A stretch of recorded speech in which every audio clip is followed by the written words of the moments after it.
Bonjour, je vais vous présenter aujourd'hui quelques plugins de la société Tangente FX pour Final Cut Pro 10.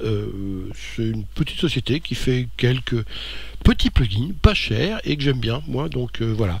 Je vous avais déjà présenté dans un tutoriel précédent les 2D Ring Wipe, les transitions de ce type là, vous voyez, Ring Wipe 01, 02 et les mêmes en Chrome 3D, regardez, celle-là.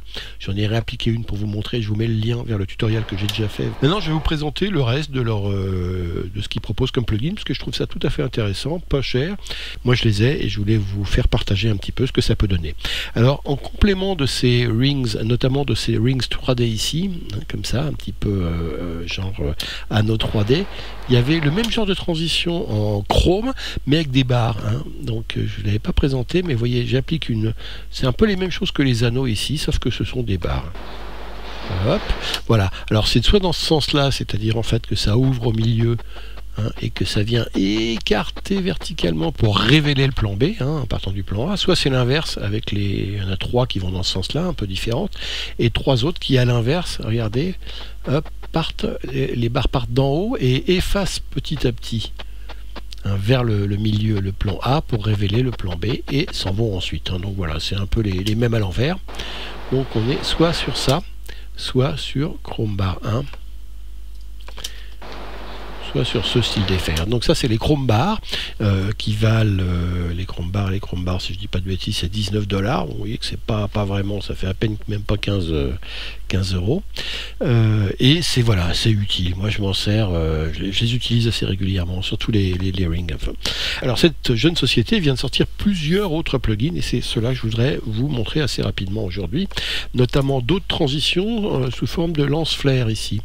Hein, donc ça s'appelle les hotspots. Alors c'est plusieurs styles de lance-flair, il y en a au total 34, hein, vous voyez, regardez comme ça, qu'on peut utiliser soit ici en transition, soit encore dans les générateurs comme générateur de lance-flair à superposer sur un plan. Alors on va en utiliser un vite fait en transition, hein, le 27 par exemple, on va le mettre vite fait en transition comme ça pour vous montrer ce que ça donne. Voilà ce qu'il donne, hein, en transition. Mais d'une manière plus générale, si je voulais l'utiliser par-dessus un plan, j'enlève cette transition, j'enlève la précédente également, et sur ce plan-là, de cette enseigne de Tribeca Film Festival, je vais venir superposer, donc je la sélectionne, je fais X pour faire un set range, je vais cette fois-ci dans mes générateurs, et je vais dans Hotspot Tangente FX, et je vais choisir par exemple le 20, et je vais mettre Q pour le connecter à la longueur, vous voyez, hop, en faisant ça, ça me le règle directement à la longueur de mon clip. Alors tel quel, c'est pas voilà, c'est pas très intéressant parce qu'il faut jouer sur le compositing. Alors le compositing, on peut jouer dans à peu près tout ça. Hein.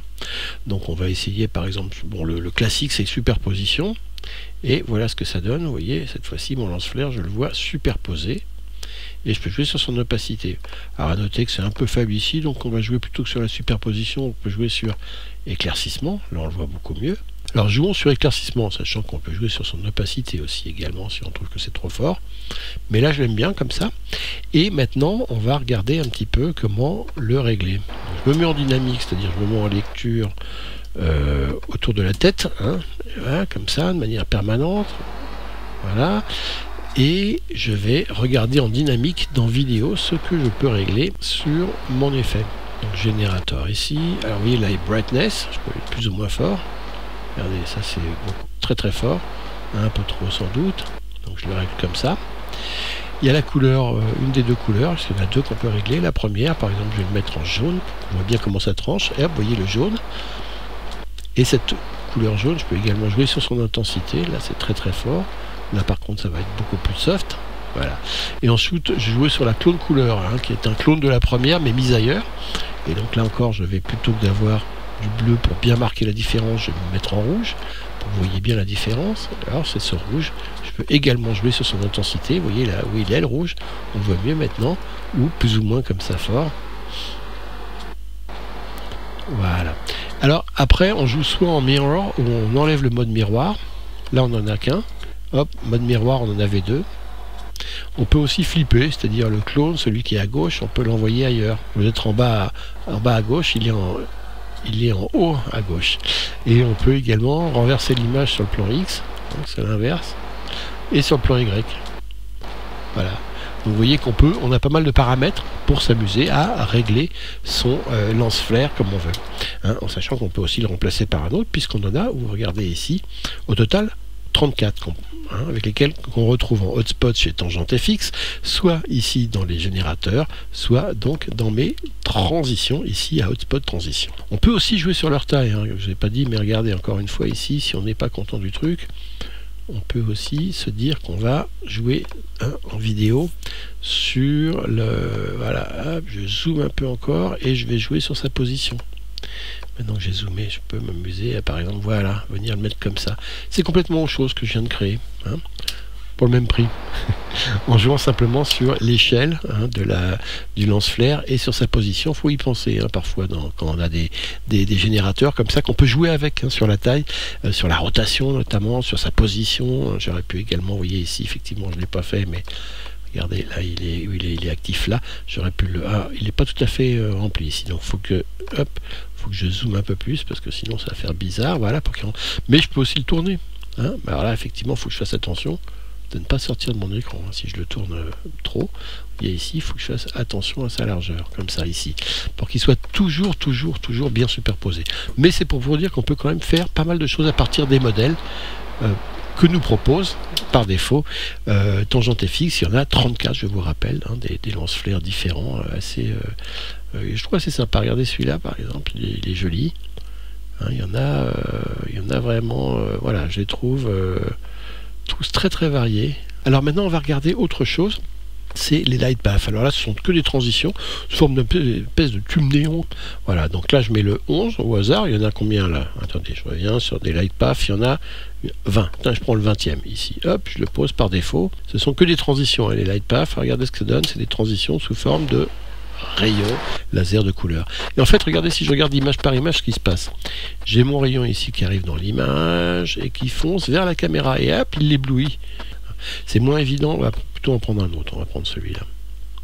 Et regardez ce qui se passe si je mets image par image, hop, j'ai mes rayons qui arrivent ici, hop, ils éblouissent la caméra, ça me permet, hop, dans l'éblouissement, de passer sur le plan B et de repartir dans l'autre sens. Hein, alors ce qui est intéressant avec ces rayons, je vous le dis tout de suite, c'est pas la longueur d'une seconde par défaut, mais c'est plutôt de les étirer sur plusieurs secondes pour que l'effet soit vraiment utile, hein, c'est-à-dire maintenant si je le rends, hein, on lit l'effet, voilà, je trouve que sur quelques secondes, c'est quand même plus intéressant d'avoir, voilà, ces rayons de lumière qui viennent entre deux clips que sur une seconde. Alors ça, ce sont les light paths, ça vaut 19 $. Et puis avant de se quitter, il y a un dernier truc qu'a sorti Tangente FX, c'est Glitcher, c'est l'effet téléusé. Alors soit on l'utilise comme transition, soit on l'utilise comme effet. Je vais le chercher dans mes effets et si je vais sur Tangente, j'ai Glitcher et je mets, hop, ici en effet. Et vous allez voir tout de suite que c'est la vieille télé. Alors il y a plusieurs paramètres qui se règlent, rapidement on les regarde. Hop, si je regarde ici Glitcher, il y a l'Aberration Width, c'est la couleur, ici vous voyez, regardez mes trois couleurs. Ici, hop, soit elles sont bien en couleur, soit vous voyez j'ai une aberration chromatique, là j'en ai pas et là j'en ai beaucoup. Glitch frequency, c'est la fréquence de brouillage, hein, donc vous voyez si je me mets en lecture dynamique autour de la tête de lecture et puis que je joue, regardez ici je vais en avoir très peu. J'en ai, hein, mais regardez, assez peu.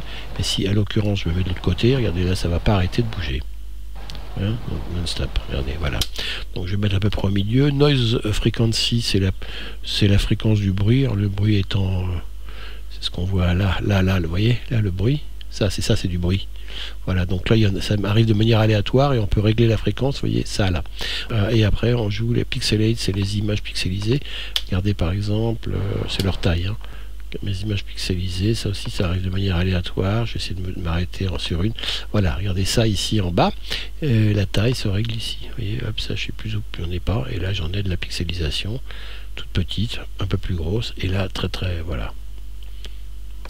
Donc je joue là-dessus, ensuite sur le flicker brightness, le scan light brightness, ça c'est des lignes qu'on voit qui jouent les petites lignes comme ça du tube cathodique, encore une fois c'est ça que ça imite, hein, voilà, donc ça, je peux jouer plus ou moins, hein, sur l'effet vieille télé où on voit ligne par ligne ou un peu moins, et puis la distortion display. Voilà tous les réglages qu'on peut faire sur cet effet, je vous rappelle, qui est disponible à la fois comme générateur ou encore sous forme de transition. Je vais dans mes transitions, je retourne sur Glitcher, je l'ai ici. Si je la mets entre deux plans,